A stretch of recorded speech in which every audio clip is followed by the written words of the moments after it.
ঘরের ছেলে ঘরে ফিরছে, কিয়ান নাসিরি আবার ফিরছে মোহনবাগানে। সেটা নিয়ে ডিটেল কি খবর পেলাম সেটা শেয়ার করে নেবো। মেহতাব সিংয়ের কি আপডেট আছে, আপনারা অনেকেই জিজ্ঞেস করেছিলেন যে মেহতাব সিংকে নিয়ে কদ্দূর কি এগোলো কথাবার্তা। তো সেটা নিয়ে যা আপডেট আছে সেটা আপনাদের সঙ্গে শেয়ার করে নেবো, এবং গতকাল বোমা ফাটিয়েছেন বাইচুং, সেটা নিয়েও দু একটা কথা বলে নেবো। গতকালের ভিডিওতে কয়েকটা কমেন্ট লক্ষ্য করছিলাম, অনেকেই এই আইএসএল এর সমস্যা নিয়ে বা এইটা নিয়ে আর আলোচনা করতে বা আলোচনা শুনতে খুব একটা আগ্রহী নয়। তারা মোহনবাগানের আপডেট চাইছে বা অন্যান্য খেলার খবর চাইছে। তো আমার মনে হচ্ছে তারা খেলাটা বোঝে না। যারা আইএসএল এর আপডেটের বাইরে মোহনবাগানের আপডেট চাইছে তারা বুঝতে পারছে না যে মোহনবাগানকে নিয়ে আমরা এত নাচানাচি করছি বা যাকে কেন্দ্র করে আমরা এত স্বপ্ন দেখছি, এত কিছু করছি, সেটা নিমেষের মধ্যে চুরমার হয়ে যেতে পারে যদি আইএসএল ঠিকভাবে না হয়। গতকাল বাইচুং ভুটিয়া যে বোমাটা ফাটিয়েছেন তার মেন আক্রমণের লক্ষ্য ছিল কিন্তু আমাদের এআইএফএ প্রেসিডেন্ট কল্যাণ চৌবে, এবং বাইচুং ভুটিয়া যে কথাগুলো বলেছেন বা যে অভিযোগগুলো তুলেছেন সেগুলো প্রত্যেকটা সত্যি, সেটা নিয়ে কারোর কোনো দ্বিমত নেই। এবং কল্যাণ চৌবের নেতৃত্বে ভারতীয় ফুটবল দিনের পর দিন যে রসাতলে যাচ্ছে সেটা আমরা সকলেই দেখতে পাচ্ছি। সেই সমস্ত জায়গাগুলোকে রিপেয়ার করা যায় এবং সেই জায়গাগুলো থেকে বেরিয়ে আসা যায়, কিন্তু কিছু প্রবলেম এমন রয়েছে যেগুলো যেই বোর্ডের প্রেসিডেন্ট হোক না কেন, যেই ভারতীয় বোর্ড চালাক না কেন, তাকে সেই সমস্যাগুলোর সম্মুখীন হতে হবে, এবং যেটা ভারতীয় ফুটবলের জন্য খুব একটা ভালো দিক নয়। যেমন টাকার ক্ষেত্রটা আমি গতকালই বলেছিলাম যে 50 কোটি টাকা যদি না পাওয়া যায় তাহলে কিন্তু বাকি লিগগুলোর কোয়ালিটি খারাপ হবে। আর যদি এআইএফএফ লিগ পরিচালনা করে তাহলে আইএসএল এর মানটা খারাপ হয়ে যাবে, বা 1 নম্বর যে লিগটা আছে তার মানটা খারাপ হয়ে যাবে।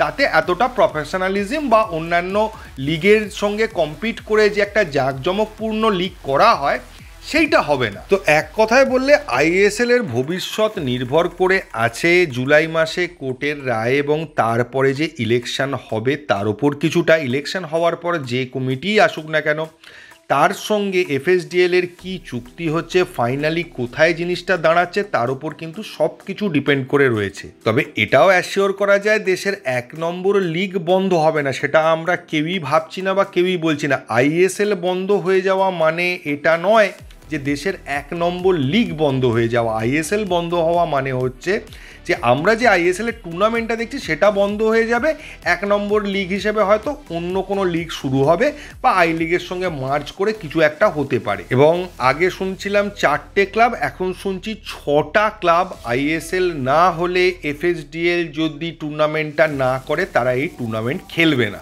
ফলে এটাও বুঝতে পারছেন যে 6টা টিম এখান থেকে আইএসএল খেলবে কি খেলবে না সেটার সিদ্ধান্ত নিয়ে এখনও কোনো ফাইনাল জায়গায় পৌঁছতে পারেনি। তারা কিন্তু টিম গঠনও সেইভাবে করছে না, এবং সেই টিমে যে প্লেয়াররা খেলে এবং যারা কোচিং স্টাফ আছে, বিভিন্ন স্টাফেরা আছে, সবাই কিন্তু নিজেদের ভবিষ্যৎ নিয়ে অনিশ্চিত। ব্যাপারটা এতটাই সিরিয়াস জায়গায় রয়েছে।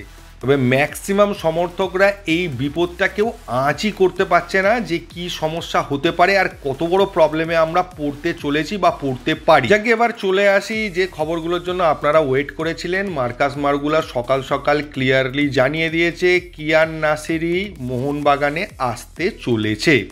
বিষয়টা আরও ভালো করে বলি, কিয়ান নাসিরি মোহনবাগান ছেড়েছিল গেম টাইম না পাওয়ার জন্য, চেন্নাইয়ে গেছিল, কিন্তু চেন্নাইয়ে গিয়েও সে সেইভাবে গেম টাইম পায়নি। এই মুহূর্তে মোহনবাগানের কিয়ানকে প্রয়োজন আছে অল্প হলেও, তবে মোহনবাগান কিয়ানের জন্য কোনো ট্রান্সফার ফি বা এক্সট্রা টাকা দিতে রাজি ছিল না। তো মোহনবাগানে ফিরে আসার ক্ষেত্রে কিয়ানকেই ইনিশিয়েটিভ নিতে হতো এবং মিউচুয়াল কন্ট্রাক্ট টার্মিনেট করতে হতো চেন্নাই এফসির সঙ্গে কথাবার্তা বলে। এবং যেটা খবর পাওয়া যাচ্ছে মোহনবাগান ম্যানেজমেন্ট এবং চেন্নাই এফসির মধ্যে কিছু কথাবার্তা হয়েছে এবং কিয়ানকে ছাড়ার ব্যাপারে চেন্নাই এফসি গ্রিন সিগন্যাল দিয়ে দিয়েছে। এইবার অফিসিয়াল কাগজপত্রর ব্যাপার আছে, সেইগুলো হয়ে যাওয়ার পর আর 2 থেকে 3 দিন লাগবে, তারপরে কিয়ান কিন্তু অফিসিয়ালি মোহনবাগানে সাইন করে নিতে পারবে।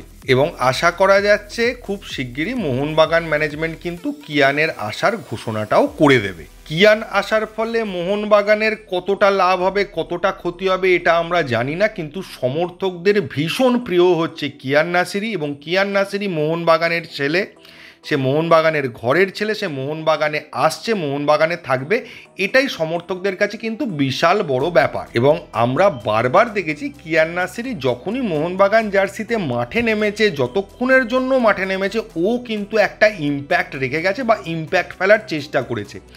নিজের খেলাটা বাকিদের থেকে মানে নজর কাড়ার ক্ষেত্রে ও কিন্তু বারবার সফল হয়েছে। যতবারই নেমেছে ততবারই আমাদের নজর কেড়েছে, ওটা কিছু করার চেষ্টা করেছে, কখনো সফল হয়েছে, কখনো সফল হতে পারেনি, বারবার ব্যর্থ হয়েছে, কিন্তু চেষ্টা ও করেছে। ফলে কিয়ান ফিরে আসায় আশা করি সমস্ত মোহনবাগান সমর্থকই ভীষণভাবে খুশি হবে। নেক্সট চলে আসি মেহতাব সিংয়ের আপডেট, যেটা আপনারা বারবার বলছিলেন যে মেহতাব সিংয়ের ডিলটা কি হলো, কোথায় গেল। ব্যাপারটা দেখুন, মেহতাব সিংকে যে মুম্বাই সিটি এফসি ছেড়ে দিতে চাইছে সেটাও ব্যাপারটা নয়। মুম্বাই সিটি এফসি একটা হিউজ ট্রান্সফার ফি চাইছে, যে ট্রান্সফার ফিটা পেলে ওরা মেহতাবকে ছেড়ে দেবে। এবার মুম্বাই সিটি এফসির কিন্তু মেহতাবকে প্রয়োজন আছে, কিন্তু মুম্বাই সিটি এফসি কী চাইছে, যে আমার 1 কোটি টাকার প্লেয়ার, সেই প্লেয়ারটা যদি আমি 3 কোটি টাকা পেয়ে যাই প্লেয়ারটার জন্য, ওর বদলে অন্য প্লেয়ার নিতে পারবো, আমার লাভও হবে আর্থিক, তবেই আমি একমাত্র মেহতাবকে ছাড়বো। তো মেহতাবকে পাওয়ার ক্ষেত্রে মোহনবাগানকে একটা বড় অ্যামাউন্টের ট্রান্সফার ফি দিতে হবে, যেটা হয়তো বাস্তব সিচুয়েশনের ক্ষেত্রে কিছুটা বেশি টাকা, বা বলতে পারেন অ্যাকচুয়াল ভ্যালুর থেকে একটু বেশি। সেই টাকাটা যদি মোহনবাগান দিতে রাজি হয়ে যায় তাহলে মেহতাব সিং মোহনবাগানে চলে আসবে। এখন এই মুহূর্তে কি সিচুয়েশন আমি বলতে পারবো না, যে মোহনবাগান আজকেই হয়তো আমি যখন ভিডিও বানাচ্ছি তখন রাজি হয়ে গেল, বা মুম্বাই সিটি এফসি সমস্ত অফার বিচার বিবেচনা করে দেখলো যে না, এই টাকায় মেহতাবকে ছাড়া যাবে না, তার থেকে মেহতাব আমাদের হয়ে খেলুক, সেটা আমাদের কাছে লাভজনক হবে, তাহলে মুম্বাই সিটি এফসি মেহতাবকে রিটেন করে নিল, সেটাও হতে পারে। তো মেহতাব সিংয়ের ডিলটা এই ট্রান্সফার ফি নিয়েই আটকে রয়েছে, বা এই অবস্থায় লাস্ট যতটা খবর পাওয়া গেছে এই জায়গায় আটকে ছিল। এবং যেটা ভালো খবর সেটা হচ্ছে যে মোহনবাগান ছাড়া আর কেউ কিন্তু ক্লোজ রেসে নেই। অনেকেই ইন্টারেস্টেড, কিন্তু কেউই মোহনবাগান যে জায়গায় রেসটায় পৌঁছে গেছে সেই জায়গায় এখনো পৌঁছতে পারেনি। ফলে এখন বিষয়টা মুম্বাই সিটি এবং মোহনবাগানের মধ্যেই দাঁড়িয়ে আছে বলা চলে। এছাড়া আপনারা অনেকে কলকাতা লিগের সূচি চেয়েছিলেন, আমি অনেক জায়গায় খুঁজেছি, একটা সূচি পেয়েও ছিলাম, কিন্তু দেখুন সূচিটা কতটা ভরসাযোগ্য, কতটা নির্ভরযোগ্য আমি বুঝতে পারছি না। কারণ সাচি স্পোর্টসের যে অ্যাপ থেকে খেলাটা দেখা যাবে সেই অ্যাপে কিন্তু এখনও কোনো শিডিউল দেওয়া হয়নি। তাই আমি বেকার একটা শিডিউল পেলাম আর নিয়ে আপনাদের সঙ্গে শেয়ার করলাম, সেটার বেস কি, তারা কতটা অথেন্টিক সেটা না জেনে সেটা ঠিক হবে বলে আমার মনে হচ্ছে না। তাই আর তো কটা দিন দাঁড়িয়ে যান, এই সপ্তাহের মধ্যে আশা করি সাচি গ্রুপের তরফ থেকেও ওদের অ্যাপে দিয়ে দেবে কবে কি খেলা আছে, তখন আপনাদেরকে ডিটেলটা জানিয়ে দেবো। হতে পারে যে শিডিউলটা দেখেছি সেটা ঠিক, সেটাই হয়তো জানা যাবে, কিন্তু এক্ষুনি আমি জানাতে চাইছি না। তো এই ছিল মোটামুটি আজকে মোহনবাগানকে নিয়ে আপডেট। আরও কোনো আপডেট পেলে আপনাদের সঙ্গে শেয়ার করে নেবো পরবর্তী ভিডিওগুলোয়। আর আজকে সন্ধেবেলা আন্ডার-23 মুখোমুখি হচ্ছে কিরগিজস্তানের বিরুদ্ধে, আবার একটা ইন্টারন্যাশনাল ফ্রেন্ডলি আছে, আপনারা আশা করি ম্যাচটা দেখবেন। তো এই ভিডিওয়ে এইটুকুই। থ্যাংক ইউ, ধন্যবাদ এবং জয় মোহনবাগান।